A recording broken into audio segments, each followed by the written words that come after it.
sos un amante de la naturaleza vos. ¿Era todo silencio ahí? ¿Cómo era por ahí tanto la noche como el día? Pero principalmente por ahí la noche es donde más, me imagino, un silencio Sí, donde podés incluso sentir los latidos de tu corazón, capaz. tal cual. Ahí era o todo silencio o ruidos aterradores, eran sí, los dos extremos, ¿no? Cuando había viento, por ejemplo, que sentías los vientos en la Claro. montaña y sentías ruidos rarísimos que nunca habías oído antes, o que algunas chapas del avión se movían, había avalanchas, sentías ruidos de avalanchas que tampoco sabíamos bien lo que eran, pensamos que eran volcanes, que en realidad creo que había estaba el volcán Tinguiririca, que estaba ahí semi activo, así que en algunos momentos también sentimos los ruidos del volcán. O si no había viento y no había avalanchas, era el silencio más absoluto. La nieve absorbe el sonido, pues es una cosa porosa, entonces el poco sonido que puede haber de alguna brisa o de lo que sea, te lo absorbe la nieve, es un silencio así que te penetra y te genera un estado también muy especial, ¿no? Después del 10.º día ya sabían que a ustedes no los buscaban. ¿En qué momento fue bueno, que decidieron que había que salir bueno, buscar ayuda? Y algunos decidieron mucho antes de lo que había que se podía salir, ¿no? Ya querían salir a los 12, 13, 14 días, querían salir, pero era imposible porque había una nieve muy profunda, que un día no podían ni caminar, noches congelantes. O sea que justamente esa fue una de las cosas que tuvimos que lograr los tres primos, de convencer a algunos de que no era el momento, que había que esperar un mejor clima. ¿Es difícil O sea que, ser pensante en ese momento? De decir, bueno, vamos a esperar de que por ahí o cambie la estación o mejore el clima, que haya menos nieve.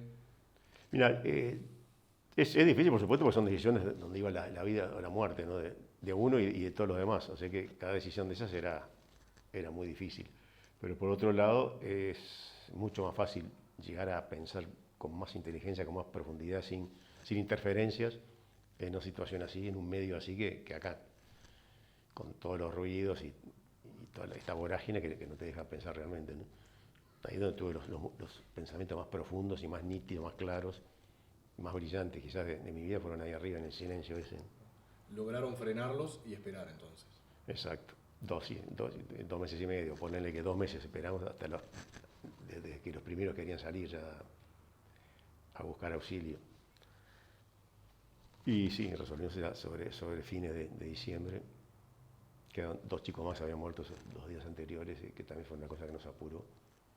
No, resolvimos salir.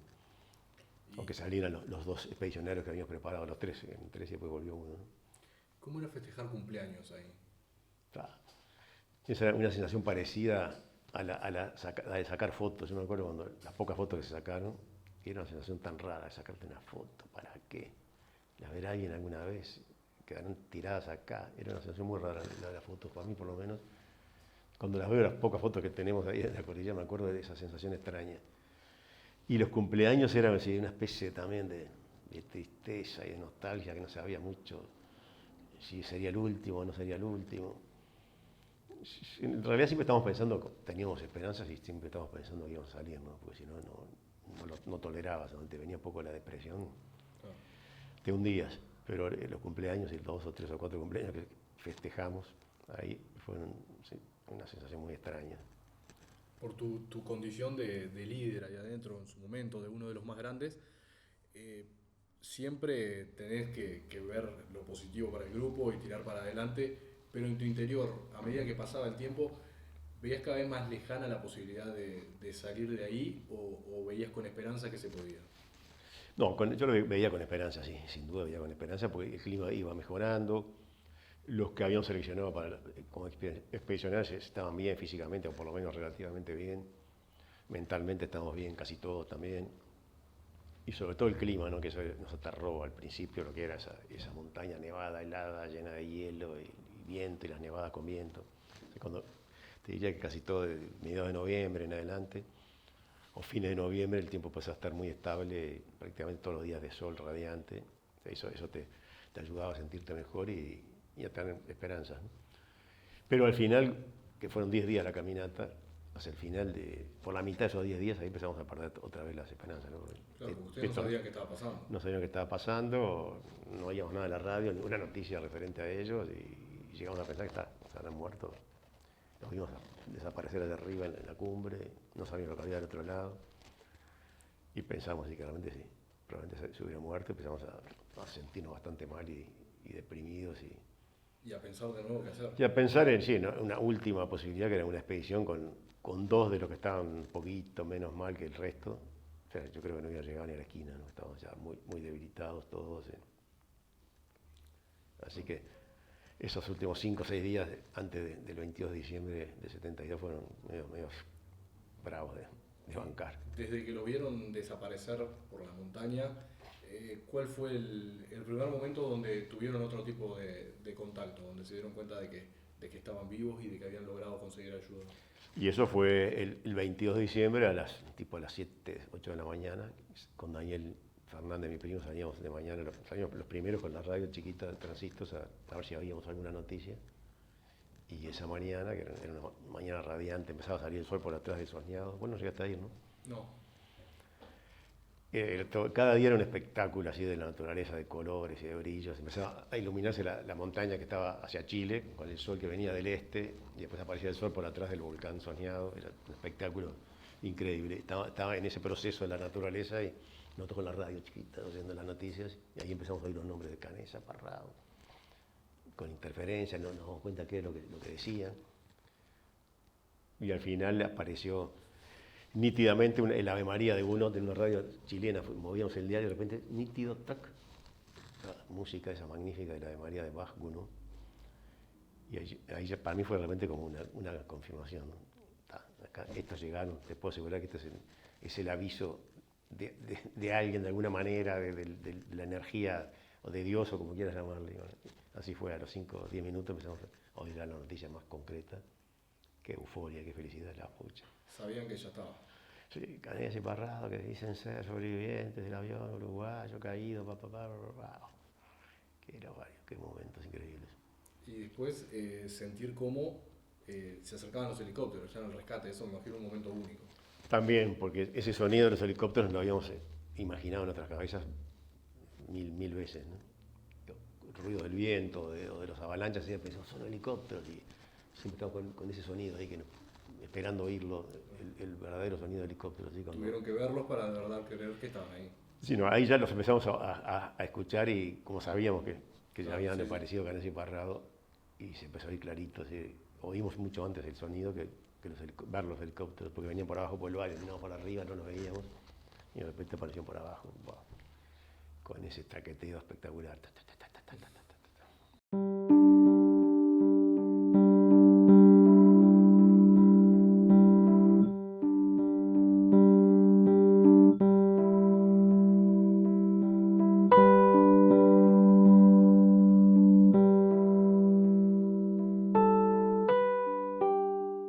Un sonido que no te vas a olvidar más. Nunca más. Y debe ser un sinónimo de esperanza y de libertad. Totalmente, sí, así es. Cuando escucharon esas noticias en la radio, fueron a decirle al resto del grupo, a comentarle lo que habían oído. Sí, estaban todos metidos en el fuselaje todavía. Creo que estaba Álvaro Mancino, había salido, estaba ahí medio cerca del nuestro, y los demás estaban todos metidos dentro del fuselaje todavía. Porque a pesar que esos días eran muy lindos, desde mañana siempre hace frío, ¿no? Hacía frío. Y ahí estaban todos tirados, dormitando un día más, y abrieron todos los ojos y movieron las cabezas y nos miraron y les cambió la expresión a todos automáticamente. El día tan esperado había llegado. ¿Y cómo fue ahí luego el rescate en tandas para ir a Chile? El primer contacto con las familias, ¿cómo fue ese rescate? Sí, eso fue como a las 2:30 de la tarde, llegaron los helicópteros, que eran 3. No pudieron nunca tocarla, parar, bajar y aterrizar porque estaba muy inclinada la montaña, estaba muy peligroso, había muchas turbulencias, así que quedaron suspendidos y ahí nos tiraban, nos ayudaban de abajo los rescatistas que se habían bajado y otros de arriba nos agarraban. Y subimos 8 ese día y salían 2 helicópteros y bueno, después el tiempo se puso con más turbulencias y resolvían volver al día siguiente por los otros. ¿Qué es lo primero que necesitas cuando salís de ahí? ¿Qué fue lo primero que pediste? Comida, chocolate. Me acuerdo que nos dieron chocolate en la primera parada que hicimos en el Valle de los Maitenes. Era una desesperación por comer algo dulce, por comer cosas distintas, por comer mucho. Las porciones que comíamos de carne eran mínimas también y apenas te daba para seguir tirando, pero no te saciaba el hambre. Así que primero, sin duda, comida, alimento, cosas dulces. Y inmediatamente que ya teníamos la panza tranquila, pensando en los viejos y abrazar a los viejos y a toda la gente querida. Y en un momento de tanta felicidad, la otra parte, había gente que había fallecido y las familias no sabían. Tal cual, eso sí fue muy difícil. Te diría que en esos primeros momentos era tal la euforia que nos tapaba un poco lo demás. Ahora, después, viéndolo un poquito con perspectiva, o ya digo, a los días, a los pocos días, de imaginar vernos en ese momento de euforia, pero que aparecían algunos padres pensando que, algunos que estaban con mala información pensando que los chicos estaban vivos, ¿no? Y no estaban. Y después otros que ya sabían que sus hijos no habían vuelto y bueno, y nos venían a saludar, eso era desgarrante. Pero la euforia que teníamos de la felicidad tapó un poco ese dolor de esos primeros momentos. Después se fue dando, por supuesto, a través de los días y el tiempo. Se fue abriendo la herida y eran sí, sensaciones muy encontradas, muy difíciles. ¿Y qué era lo que por ahí más le preguntaba a la gente o los propios periodistas, la prensa?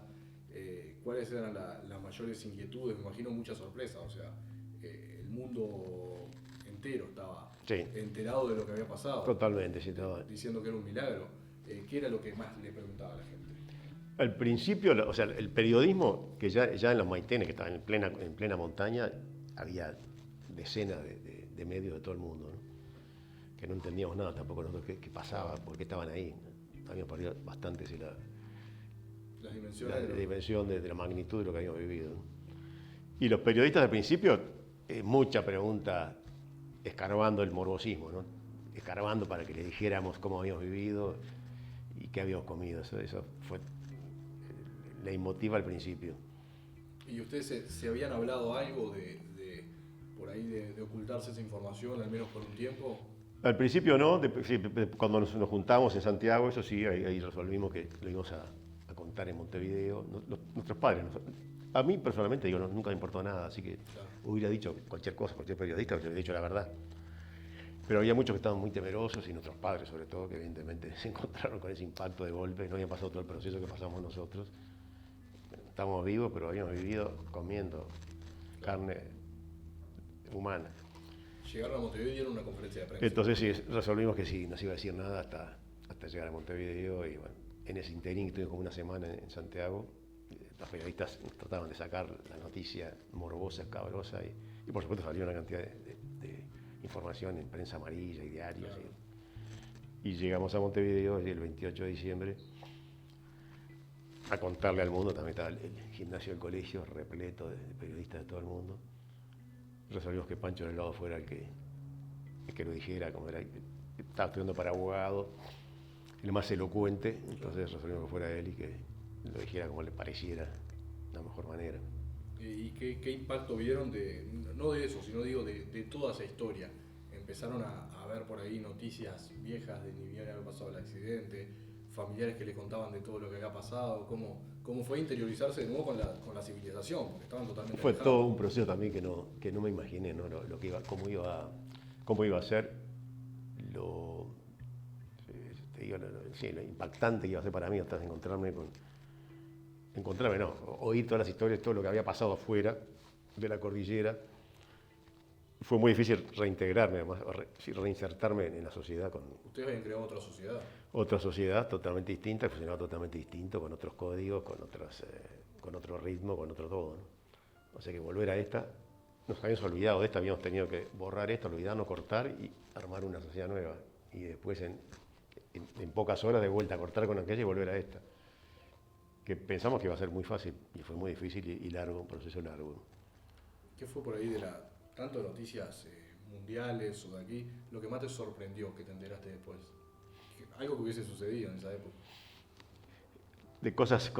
Y en realidad teníamos la radio, así que todas las noticias importantes las teníamos. No me acuerdo bien qué pasó en esa época, no pasó mil cosas en esos 2 meses y medio. Pero sobre todo me fue impresionando cosas que pasaron alrededor nuestro, ¿no? El grupo de amigos, de familias,